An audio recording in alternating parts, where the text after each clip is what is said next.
Glavni pokrovitelj oddaje je Lumar. Dober dan in lep pozdrav v naši oddaji za zdravje.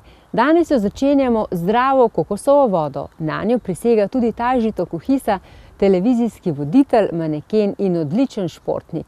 Z njim smo sicer klepetali pred poletjem, a kokosova voda je pijača, ki jo je dobro piti v vseh letnih časih.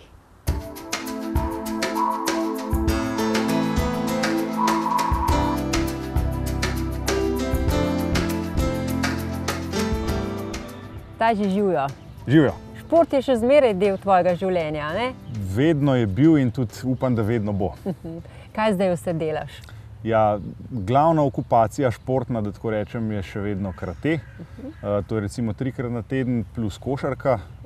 Potem v recimo zadnjih 2 letih sem se pa precej navdušil tudi nad tako imenovanim street workoutom. Kaj pa je to? Trening z lastno težo.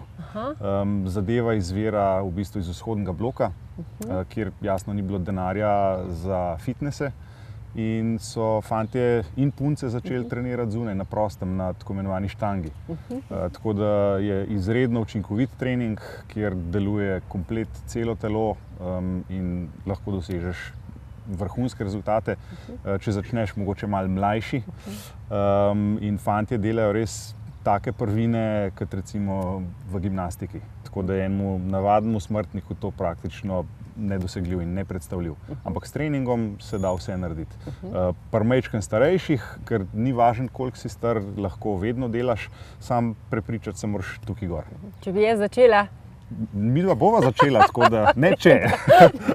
Brez skrbi, lahko dela kdorkoli in za fante in za punce. Za punce se recimo malo lažje vaje naredi, ampak tudi tukaj vidim recimo v parku punce, ki so zagrete, ki orang trenirajo in jasno, vse se da. Tole si mi pripravil, si me počastil, to je del tvojega vsakdana ali kako? Ja, v bistvu res. Po treningu ponavadi vedno spijem to kokosovo vodo. Ta je še prav posebna, izredno čista, je naravni izotonik, kar pomeni, da dejansko bi lahko to celo kot infuzijo si dal, v skrajnih primerih, ampak je pa izredno dober regenerator, pa antioksidant, tako da ga priporočam vsakemu.